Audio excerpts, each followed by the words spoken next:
नमस्कार साथियों, स्वागत है आपको अपने YouTube चैनल एग्रो पाठशाला में। आज की इस वीडियो में हम डिस्कशन करेंगे कि top 10 government job after BSc agriculture. जैसे ही आप बीएससी एग्रीकल्चर कंप्लीट करते हैं तो आपके मन में एक सवाल आती है कि हम इसके बाद क्या कर सकते हैं, जॉब अपॉर्चुनिटी क्या हो सकती है।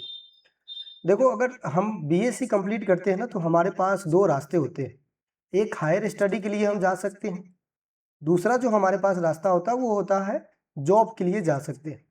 अब जॉब में भी दो रास्ते होते हैं, एक तो प्राइवेट और एक होता है गवर्नमेंट जॉब। देखो, प्राइवेट जॉब में आपको टाइम नहीं लगता है, बहुत कम समय में आप इंटरव्यू दोगे और सिलेक्शन हो जाएगा आपका, और वहाँ पे आपको काम करना पड़ेगा। नो डाउट ये भी अच्छी जॉब है, लेकिन थोड़ी सी यहाँ पे मेहनत आपको इनिशियल पीरियड में ज़्यादा करना पड़ता है। ठीक है। गवर्नमेंट जॉब की अगर हम बात करें तो गवर्नमेंट जॉब में भी दो प्रकार की जॉब होती है। एक सेंट्रल जॉब होती है और एक हम बात करें तो स्टेट जॉब होती है, जो स्टेट गवर्नमेंट के द्वारा रिलीज की जाती है। अब दोनों में अगर बेसिक डिफरेंट की बात करें तो बेसिक डिफरेंट ये है कि जो सेंट्रल जॉब होती है ना, वो हर साल आती है, चाहे नंबर ऑफ वैकेंसी कम ही हो लेकिन वो हर साल आती है। लेकिन स्टेट अगर हम जॉब की बात करें तो ये हर साल नहीं आती है, ये फ्लक्चुएट करती है। जैसे बिहार में देखोगे तो बीओ का, बीएचओ का, ये हर साल नहीं आती है, 2 साल 4 सालों पे आएगी। प्लांट प्रोडक्शन आने वाली है, अभी तक इसका कोई अपडेट नहीं है, तो इसलिए ये फ्लक्चुएट होती है।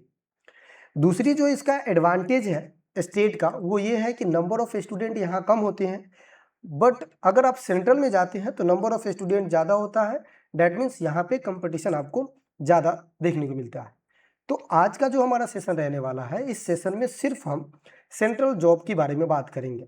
किसी और दिन हम आपको स्टेट गवर्नमेंट जॉब के बारे में भी बताएंगे। आज जो हम टॉप 10 गवर्नमेंट जॉब जानने वाले हैं वो सेंट्रल गवर्नमेंट एग्रीकल्चर जॉब के बारे में बात करेंगे, जो आप बीएससी एग्रीकल्चर के बाद अप्लाई कर सकते हैं। इसमें हम तीन चीज़ें देखेंगे कि हाई सैलरी वाली जॉब कौन सी है, सबसे जो जॉब अच्छी है उसमें जॉब सिक्योरिटी कौन सी बढ़िया है, उसके बाद जॉब जो करियर है वो ग्रोथ क्या है। करियर ग्रोथ का मतलब है कि आपने अगर पोस्टिंग ए पोस्ट पे की है तो उसके जो प्रमोशन है और लेटेस्ट जो प्रमोशन है और जो लास्ट तक जा सकता है वो जेड तक जा सकता है, तो इसमें कितना ग्रोथ हो सकता है, चाहे वो सैलरी की बात हो चाहे वो आपके कैरियर ग्रोथ की बात हो। अब लास्ट में हम ये भी डिस्कशन करेंगे कि अगर आप एग्रीकल्चर स्टूडेंट हैं तो आपके लिए विच वन इज बेस्ट, मतलब इनमें से कौन सा बेस्ट हो सकता है। डैट मीन्स हम कंप्लीट इन्फॉर्मेशन जानेंगे कि जैसे ही आपने बीएससी एग्रीकल्चर कंप्लीट किया है, आफ्टर देन आप क्या क्या कर सकते हैं, वो भी गवर्नमेंट जॉब की तैयारी। चलिए स्टार्ट करते हैं। सबसे पहले हम बात करेंगे किस किस मुद्दे पे, उसको देख लेते हैं। 10 गवर्नमेंट जॉब के बारे में बात करेंगे और ये कौन सा जॉब होगा, सेंट्रल जॉब होगा।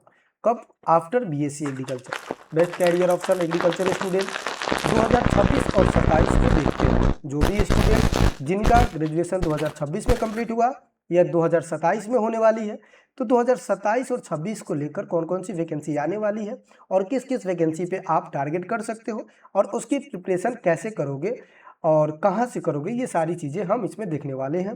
तो ये सारी चीज़ें हम इस सेशन के माध्यम से जानेंगे। सबसे पहले नंबर पे जो लिस्ट नंबर 1 पे है वो हमारा NABARD grade officer, grade A का। देखो, जो भी सेंट्रल जॉब होती है ना, वो एक ग्रेड वाइज बटी होती है। ग्रेड वाइज की बात करें तो उसके स्टेटस, उसके सैलरी बेसिस की बात करें, उसके वर्क प्रोफाइल की बात करें, उसके आधार पे इसको ग्रेड में बांट दिया जाता है। ए ग्रेड का मतलब है कि ये टॉप लेवल की जॉब है। इसमें असिस्टेंट मैनेजर की वैकेंसी आती है। साथ में ऑर्गेनाइजेशन की अगर हम बात करें तो ऑर्गेनाइजेशन क्या हो सकता है, नाबार्ड हो सकता है। नाबार्ड का जो मेन फुल फॉर्म होता है वो क्या होता है, national bank for agriculture and rural development. That means ये रूरल डेवलपमेंट पे काम करती है। आफ्टर देन इसके क्वालिफिकेशन की बात करें तो बीएससी एग्रीकल्चर अगर आपने की है तो आप इसके लिए एलिजिबल होते हैं। सिलेक्शन प्रोसीड्यूर की बात करें तो पहले प्रीलिम्स एग्जाम होगा, फिर मेंस होगा, फिर इंटरव्यू होगा। प्रीलिम्स एग्जाम आप पास करते हैं तो मेंस एग्जाम देते हैं, मेंस एग्जाम के बाद इंटरव्यू होगा, फिर आपका फाइनल सिलेक्शन और फिर आप ऑफिसर बन जाते हैं। सैलरी की अगर हम बात करें तो 80,000 से लेकर 1 लाख सैलरी इसमें रहती है पर मंथ। बहुत टॉप लेवल की जॉब है। एग्रीकल्चर में सबसे इंपॉर्टेंट और सबसे हाई सैलरी वाली जॉब मानी जाती है।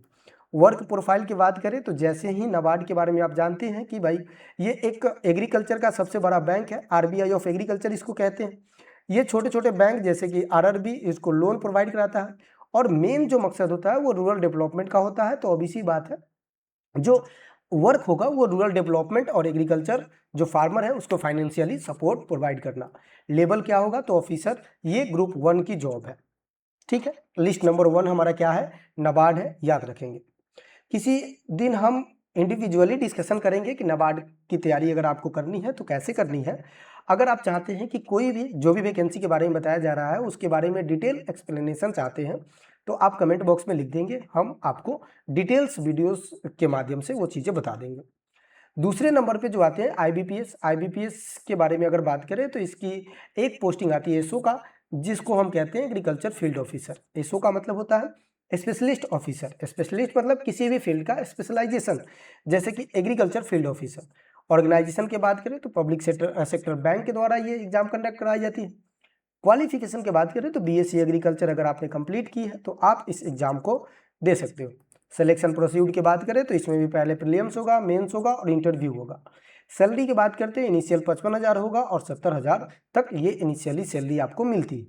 वर्क इसमें क्या होगा भाई, तो एग्रीकल्चर ऑफिसर का क्या काम होता है, जिसे हम एग्रीकल्चर फील्ड ऑफिसर कहते हैं। तो देखो ये काम क्या हो रहा है, ये फार्मर को मान लो कोई हम लोन प्रोवाइड कराते हैं, एक्स मान लेते हैं कि लोन प्रोवाइड हमने करा दिया। अब इस लोन को रिकवरी करना, लोन प्रोवाइड कराना, किसी स्कीम के बारे में बताना, उस स्कीम पे कैसे काम कर रहा है उसके बारे में, हमने लोन दिया है जिसके लिए वो काम कर रहा है या नहीं कर रहा है उसके फील्ड इंस्पेक्शन करना, ये सारी काम किसकी होती है, तो आईबीपीएस यानी कि एएफओ की होती है। Best banking job for agriculture student है। अगर आप एग्रीकल्चर के स्टूडेंट हैं और बैंकिंग लेवल में जॉब करना चाहते हैं तो आपके लिए ये बेस्ट जॉब है, कौन सी, एएफओ। ठीक है, एग्रीकल्चर फील्ड ऑफिसर। ये तमाम बातें हमने बता दी है। बाकी और डिटेलिंग जानना है तो आपको नंबर आपको मैसेज करना होगा, कहाँ पे, कमेंट बॉक्स में। चलिए, जो हमारे तीसरे नंबर पे है वो है फूड कॉर्पोरेशन ऑफ इंडिया, जिसे हम एफसीआई कहते हैं। ठीक है, ये वही एफसीआई जो राइस एंड व्हीट का बफर स्टॉक है। ठीक है, पोस्टिंग की बात करें तो मैनेजर टेक्निकल की आती है, उसके बाद असिस्टेंट ग्रेड 3 टेक्निकल की आती है। क्वालिफिकेशन बीएससी एग्रीकल्चर होगा। सैलरी की बात करें तो 45 से 80,000 होता है पर मंथ। वर्क क्या होगा, तो वर्क होगा इसके चेक करना, स्टोरेज चेक करना, क्वालिटी कंट्रोल करना, कि किसी प्रकार से जो स्टोरेज हमारा राइस है, बफर स्टॉक या वीट है, इसमें किसी प्रकार की कोई पेस्ट का अटैक ना हो, इसकी क्वालिटी में किसी प्रकार का गिरावट ना हो। कुल मिलाकर ये ऑफिसर रैंक की जॉब है और अच्छा खासा सैलरी वाली जॉब है। ठीक है, चलिए तीसरे नंबर हो गया। चौथे नंबर पे अगर हम बात करते हैं तो हालांकि ये साइंटिस्ट लेवल की जॉब है, लेकिन इसको भी हम इस लिस्ट में रखते हैं 4th नंबर पे। एग्रीकल्चर रिसर्च सर्विस, जिसे हम ARS कहते हैं। ऑर्गेनाइजेशन आईसीआर के द्वारा, आईसीआर का एस्टेब्लिशमेंट 16 जुलाई 1929 को हुआ था। बीएससी क्वालिफिकेशन की बात करें तो एमएससी एग्रीकल्चर। अब आपको पता है कि साइंटिस्ट अगर बनना है तो आपको एमएससी तो एटलीस्ट होना ही चाहिए। तो ये दूसरे रास्ते की जॉब है, जैसे हमने बताया ना कि आप हायर स्टडी के लिए जा सकते हो, तो एमएससी के बाद की जॉब है, बट गवर्नमेंट जॉब है तो इसको हमें इस लिस्ट में रखना होगा और ये सेंट्रल लेवल की जॉब है। सैलरी की बात करें तो 70,000 से लेकर 1,20,000 पर मंथ आपको मिलती है। वर्क की बात करें तो एग्रीकल्चर रिसर्च, जैसे कि साइंटिस्ट का काम क्या है, रिसर्च करना, किसी चीज़ पे काम करना। और उसके साथ साथ अगर हम बात करें तो हाईएस्ट ये रिसर्च फील्ड में सबसे परसेंटेजाइल जॉब है और सबसे ज़्यादा सैलरी इसमें मिलती है। ठीक है, ये रिसर्च फील्ड की जॉब है। 5वें नंबर पे अगर हम बात करें तो लिस्ट 5 नंबर पे हमारे पास आ जाता है directorate of plant protection quarantine storage. Post की अगर हम बात करते हैं तो प्लांट प्रोटेक्शन ऑफिसर। देखो प्लांट प्रोटेक्शन ऑफिसर है ना, ये स्टेट लेवल की भी जॉब है। जैसे अगर आप बिहार के बारे में अगर आप जानते हैं तो बिहार में एक वैकेंसी आने वाली है, हालांकि अभी उस पर कोई अपडेट है भी नहीं। उसके लिए हम लोग मुहिम भी चला रहे हैं, उसके लिए हम लोग कैंपेन भी चला रहे हैं, तो आप चाहें तो उसके लिए जुड़कर आप मेल ID कर सकते हैं। प्लांट प्रोटेक्शन की वैकेंसी बिहार में आने वाली थी, लेकिन अभी तक कोई अपडेट है नहीं। तो ये स्टेट वाइज भी है, लेकिन सेंट्रल लेवल के अनुसार भी निकलती है। टेक्निकल ऑफिसर की इसमें वैकेंसी आती है, उसकी पोस्ट आती है, उसके बाद क्वारंटाइन इंस्पेक्टर की आती है। सैलरी की बात करें तो 50,000 से लेकर 80,000 होगा।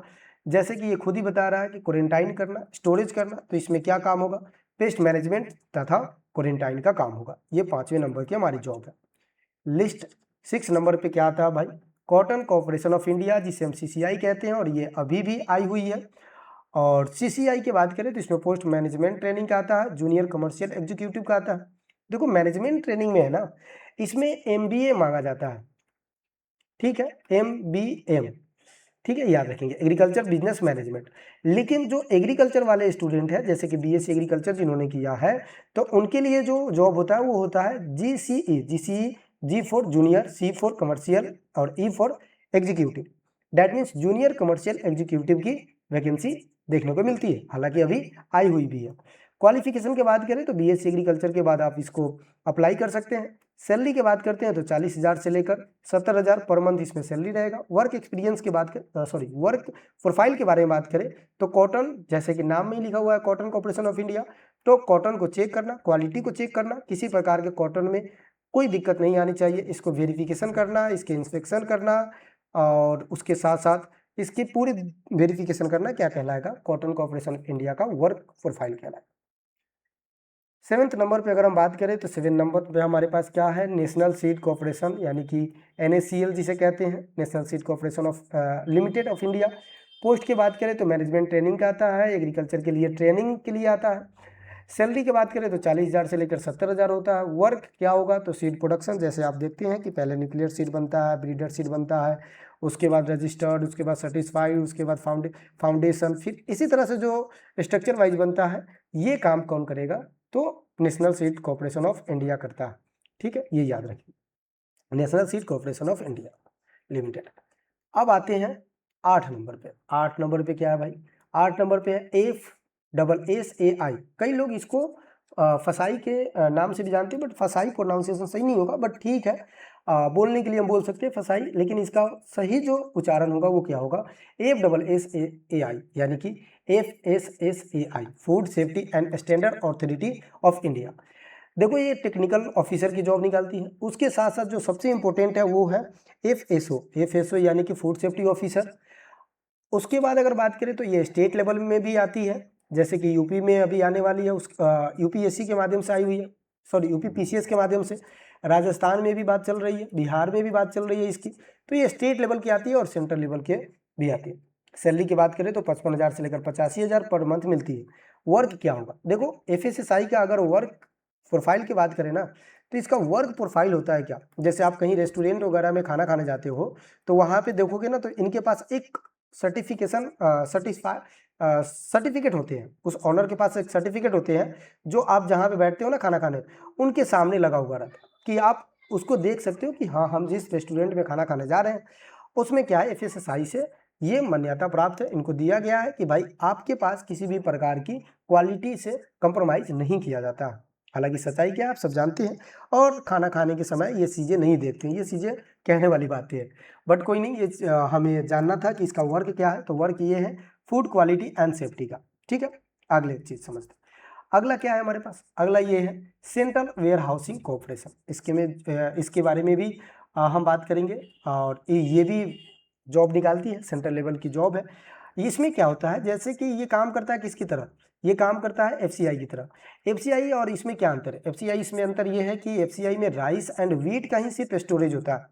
अगर आपसे पूछे कि मेज का स्टोरेज, FCI में नहीं होता, वायल सीट का स्टोरेज नहीं होता है, तो वायल सीट का स्टोरेज कहाँ हो रहा है, तो CWC में। FCI सिर्फ स्टोरेज रूम है, लेकिन FCI कभी भी ये नहीं कह सकता कि हम राइस को इतना MSP में बेचेंगे, लेकिन CWC कहता है। हालांकि ये जब हम जनरल एग्रीकल्चर पढ़ाते हैं ना, तो वहाँ पे मेजर ऑर्गेनाइजेशन पढ़ाते हैं, तो वो चीज़ें बताते भी हैं, बट यहाँ पे उसकी काम नहीं। यहाँ पे है कि जूनियर टेक्निकल असिस्टेंट की वैकेंसी आती है। सैलरी की बात करें तो 40,000 से लेकर 70,000 होती है। वर्क की बात करें तो warehousing management and quality control, यानी कि क्वालिटी को भी चेक आपको करना होता है। सबसे लास्ट नंबर पे जो हमारे पास जॉब है वो है हमारे पास अपेडा। अपेडा के बारे में आप सब जानते हैं कि अपेडा का एस्टेब्लिशमेंट कब हुआ भाई, तो 1986 में हुआ था। अपेडा का फुल फॉर्म होता है agriculture and processed food product export department authority, development authority. That means कोई भी प्रोडक्ट जो उत्पन्न हो रहा है उसको एक्सपोर्ट करना है, एक्सपोर्ट मतलब बेचना है कहीं दूसरी कंट्री में, तो वो कौन काम करेगा, अपेडा काम करेगा। साथ ये ऑर्गेनिक फार्मिंग प्रोडक्ट पे भी काम करता है। ठीक है, जैसे कि आपको मान लो कोई ऑर्गेनिक प्रोडक्ट है, आपको किसी दूसरे कंट्री में बेचना है, तो आपको अपेडा से क्या लेना पड़ेगा, मान्यता लेना पड़ेगा और वेरिफिकेशन करवाना पड़ेगा। असिस्टेंट मैनेजर का आता है, टेक्निकल ऑफिसर का आता है। सैलरी की बात करें तो 55,000 से लेकर 90,000 पर मंथ। वर्क की बात करें तो एग्रीकल्चर एक्सपोर्ट प्रमोशन और क्वालिटी स्टैंडर्ड को आपको मेंटेन करना होता है। तो ये तमाम 10 हमारे पास वैकेंसी थी जिसके बारे में हमने बता दिया। एक समरी की अगर हम बात करें, ओवरऑल हम देखने के प्रयास करते हैं कि किसमें कितना सैलरी रहेगा। तो ग्रेड ए में 80 से लेकर 1 लाख, ARS में 70 से लेकर 120, AFO में 55 से लेकर 70, 80 तक भी चला जाता है, FCI में 60 से 80, FSSI में 55 से 85, अपेडा में 55 से 90, DPQS में 50 से 80, CCI में 40 से 70, NACL में 40 से 70 और CWC में 40 से 70। तो ये बात याद रखेंगे, इतने हमारे पास जॉब है। अब जो लास्ट ऑप्शन है ना, वो हमारे पास है कि बेस्ट जॉब कौन सी है। आपने इतना जॉब तो बता दिया, बट बेस्ट कौन सी है। देखो, बेस्ट तभी हम डिसाइड कर पाएंगे जब अपनी डिजायर पता चलेगा। मान लो कि आपकी डिजायर है कि भाई हमें पैसे ज़्यादा कमाना है, तो आपको मेहनत करना पड़ेगा, नाबार्ड आपके लिए बढ़िया। मान लो आपके पास है कि नहीं यार, भैया तो बैंक में लगे हुए हैं, हमारे अंकल जी बैंक में लगे हुए हैं, तो हम भी बैंक की जॉब करेंगे, तो आपको AFO की जॉब की तैयारी करनी चाहिए। अगर आप टेक्निकल जॉब करना चाहते हैं तो FCI मैनेजर की तैयारी करनी चाहिए। बेस्ट रिसर्च कैरियर में जाना चाहते हैं तो ICR के अंदर ARS की आती है, जो आफ्टर MSc होता है, इसकी तैयारी करनी चाहिए। अगर एक्सपर्ट कैरियर बनाना चाहते हैं, कहीं दूसरी जगह जैसे माल सेल होता है वहाँ पे अगर आप काम करना चाहते हैं तो अपेडा में काम करना पड़ेगा। प्लांट प्रोटेक्शन जॉब करना चाहते हैं तो DPPQS में जॉब करना पड़ेगा। डैट मीन्स ये डिपेंड करता है कि आपका डिजायर क्या है। अगर आपका डिजायर जिस भी फील्ड में है तो वो जॉब आपके लिए बेस्ट होगा। अब कैसे प्रिपरेशन करनी है, किस जॉब की प्रिपरेशन करनी है, आप कमेंट बॉक्स में सिर्फ लिखोगे कि भैया FCI के लिए बता दीजिए, भैया IBPS के लिए बता दीजिए, भैया आप ICR के जो ARS है उसके लिए बता दीजिए। तो नेक्स्ट जो वीडियो होगा वो आपके बताए हुए या आपके पूछे हुए कमेंट पे होगा। बाकी एक चीज़ जो मैं अनाउंसमेंट करूंगा आपके लिए वो ये है कि आप लास्ट तक बने रहें, इसके लिए सबसे पहले बहुत बहुत धन्यवाद। दूसरी चीज़ आपको ये याद रखना है कि एग्रो पाठशाला, देखो आप इतने समय से एग्रो पाठशाला को देख रहे हैं, तो आपको ना कमेंट में ये भी बताना है कि भाई आप क्या चाहते हो, एग्रो पाठशाला आपके लिए क्या लाए। क्लासेस तो लाना ही है और MCQ भी क्लासेस लाएगी, लेकिन आपका भी क्या यहाँ पे डिजायर है वो बताइए। दूसरी चीज़, अपना एक टेलीग्राम ID भी है, तो टेलीग्राम से जुड़कर डेली क्वेश्चन प्रैक्टिस, हालांकि उस टेलीग्राम पे अभी क्वेश्चन कुछ दिनों से नहीं डल रही है, हम प्रयास करेंगे कल से उसको कंटिन्यू कर दें, तो प्रैक्टिस वहाँ से भी कर सकते हैं। साथ में अगर हम बात करें तो एक चीज़ ये भी याद रखिएगा कि अपना इंस्टा ID भी है, तो इंस्टाग्राम पे भी आप जुड़कर हमसे डायरेक्ट बात कर सकते हैं। डायरेक्ट बात क्या कर सकते हैं, मान लो आपकी कोई कैरियर से रिलेटेड डाउट है तो आप मैसेज कर दो। व्हाट्सअप अपना ग्रुप है, व्हाट्सअप से भी जुड़ सकते हो। व्हाट्सअप से जुड़ने का क्या फ़ायदा होगा भाई, व्हाट्सअप से जुड़ने का फ़ायदा होगा कि उस पर प्लानिंग डिस्कशन होता है, हालांकि अभी भी नहीं कर रहे हैं। देखो मैं सच बोलता हूँ, कई बार क्या होता है कि झूठ बोलकर आपको मैं बोल दूँ कि प्लानिंग कर रहे हैं, अभी कई दिनों से प्लानिंग नहीं हो रहा है, लेकिन वहाँ पे भी प्लानिंग करेंगे तो आप वहाँ पे भी जुड़ सकते हैं प्लानिंग के लिए। बाकी वीडियो में लास्ट तक बने रहने के लिए बहुत बहुत धन्यवाद।